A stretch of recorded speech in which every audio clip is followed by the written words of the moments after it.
Good morning, and welcome to Kirklees Local TV's weekly wind-up program. I'm Bishop Napier, your host for today. Each week we aim to review the latest news and to explore the impact such news will have on our local community. Our weekly wind-up program is not just interesting, amusing, but challenging and provocative. As we talk to you today, please talk back to us and get involved in these lively discussions. You can do so via email on info@kirkleeslocaltv.com or Twitter @KirkleesLocalTV. Today I want to welcome our very special guest. First of all, we've got Tim Waldron, who is the officer in charge of diversity and equality within the council. And we've also got the Green Party's councillor here today, Andrew Cooper, and our own resident host as well, Thomas Hurst. So welcome, gentlemen. The first topic we are going to dive in today, it's about ageism in the workplace. Too old to hire, too young to retire, they say. 40 plus are being overlooked for promotion. Why is discrimination still at the heart of the workplace? What about the Equality Act? Listen to this, a recent survey says this: 10% of older people see themselves as invisible to their bosses, and 42% totally overlooked for promotion. Councillor Cooper, what's your take on ageism this present time? Well, of course, racism and sexism, gender equality are all highlights, are very much live issues in terms of the workplace. Ageism is possibly one of those things which slips down the agenda as such. And of course, as people are beginning to work longer and longer in their lives, then that is going to become more and more of an issue, because the retirement age is slipping further and further away, just out of reach possibly for many of us. And so it is going to become something which is going to be, I think, can go further and further up the agenda. You do see employers who make a particular virtue out of the fact that they help people or actually see a real benefit from having people who are older, who've got experience. B&Q is a classic example of that. So I think we should look at people with experience as being a positive and a positive for employers.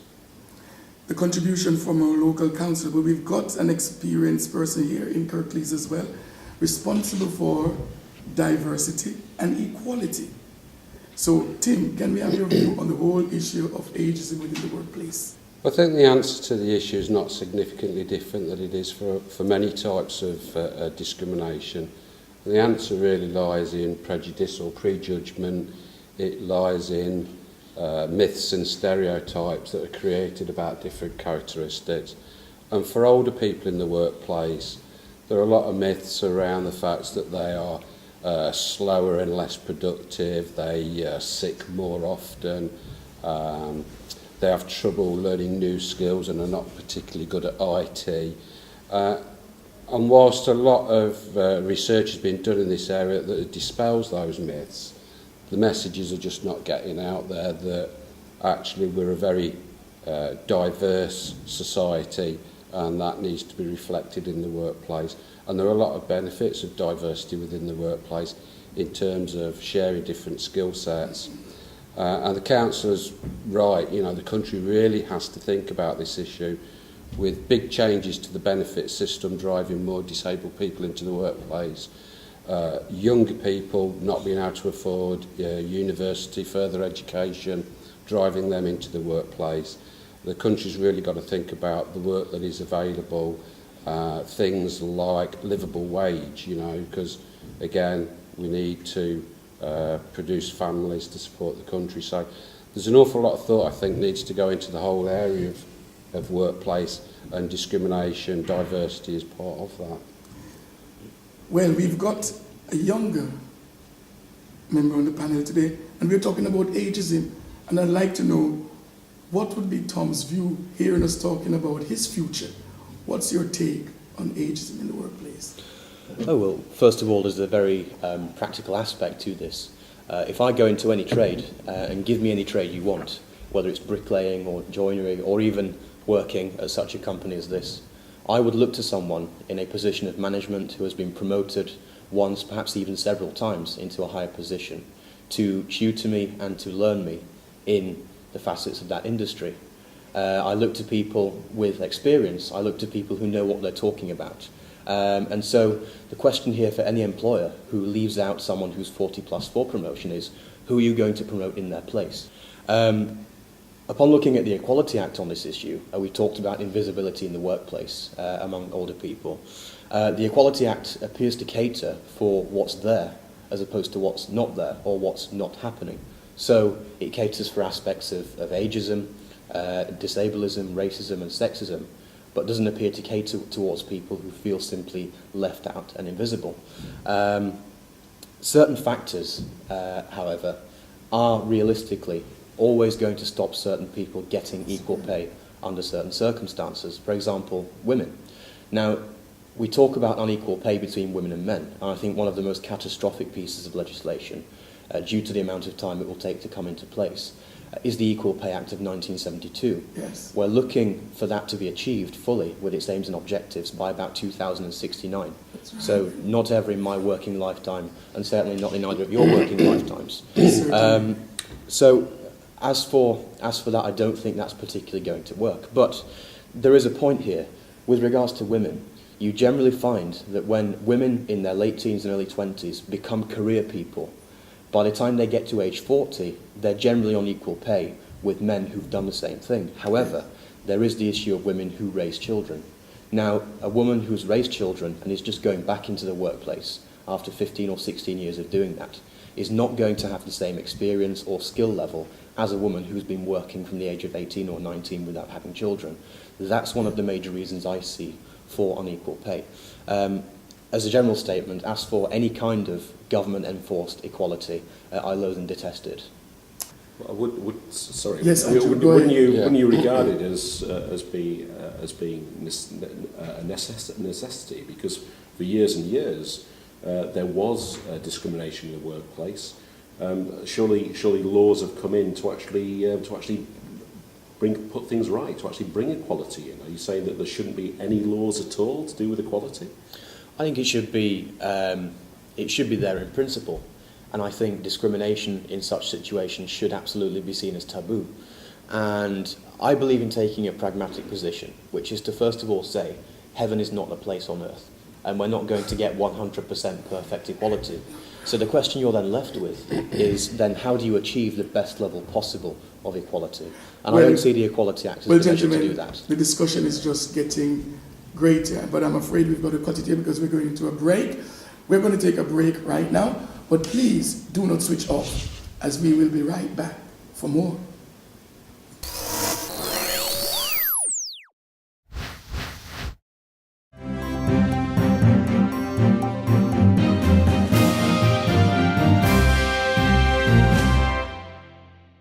Welcome back to our lively debate here on Kirklees Local Television's weekly wind-up. Our second topic today, we'll be looking at the recent floods which have again erupted our country, and especially us here in the region. What about our flood defense policies?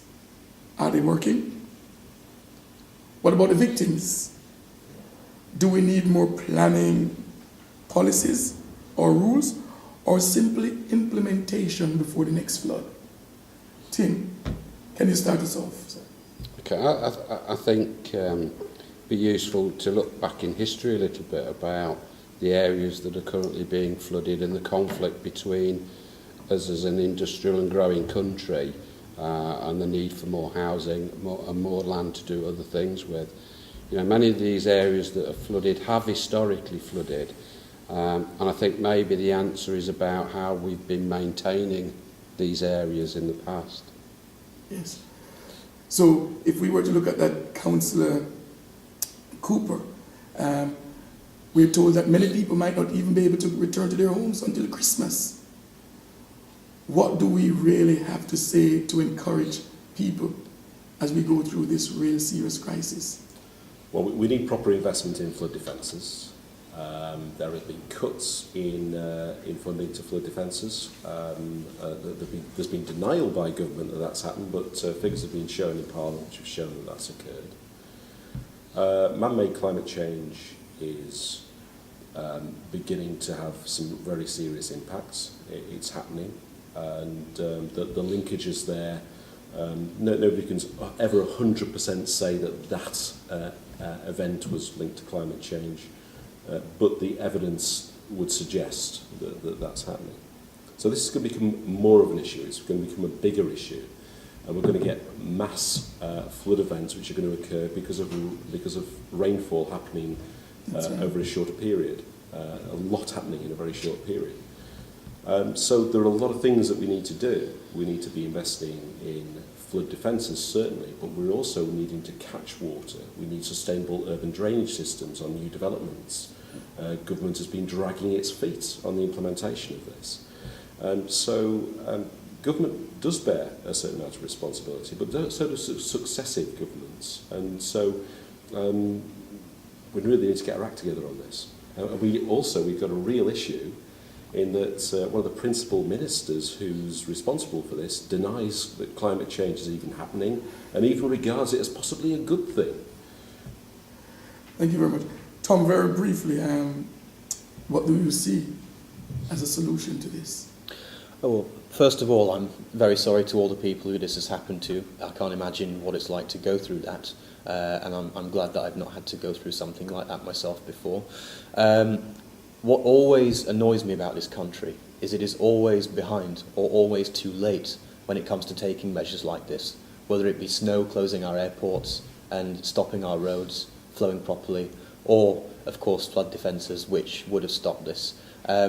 One thing I have heard about this particular issue is that flood defences and flood measures were taken further down the Thames, which were always going to have ramifications in the village areas further up the Thames where it's a lot narrower.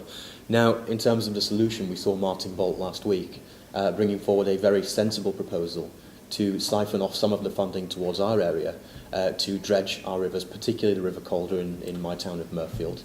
And I would support that dredging. I do support the idea of sand and silt being taken out of our rivers. By the breathing behind me, I believe that Andrew may not. As for am I breathing again? It's the deep sighing. So, but as for building on floodplains, we talk about planning policy and regulation. There are already, I believe, certain measures in place or certain things that if a business person or a house developer wants to build on those areas, there are measures that they can and are urged to take. For example, we had a person in Murfield building 6 retail and industrial units near a floodplain in Murfield who was encouraged and said he himself wanted to build a raised car park which would raise above any levels that the flood waters could rise to. So there are measures in place and business people do take them. Lovely. Well, discussion here in the studio just getting better and better, but we don't want to do it on our own, so please talk to us. Get involved in this live discussion. Remember, you can email us at info@Kirklees Local TV or on Twitter at Kirklees Local TV.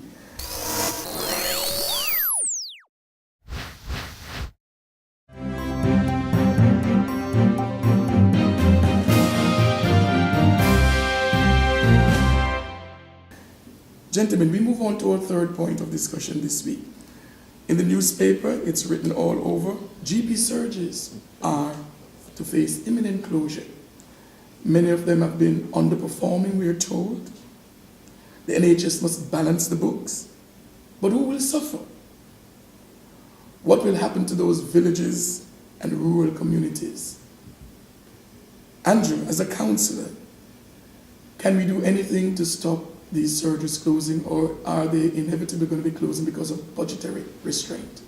Well, the government certainly has indicated there's going to be a reduction in funding for, particularly for rural GP practices. That's been made clear. That will, is felt, leave some rural communities without a GP practice. And I think you've got to look back to what was said at the beginning of this government, that there would be no cuts to NHS funding, that the NHS is safe in our hands. That's correct. Well, whether there are cuts to funding or not is a matter for debate. But what is not for debate is the fact that services are diminishing. And one of the concerns I have is the increasing privatisation of the NHS, where portions of it are sliced off, which of course is going to affect the whole.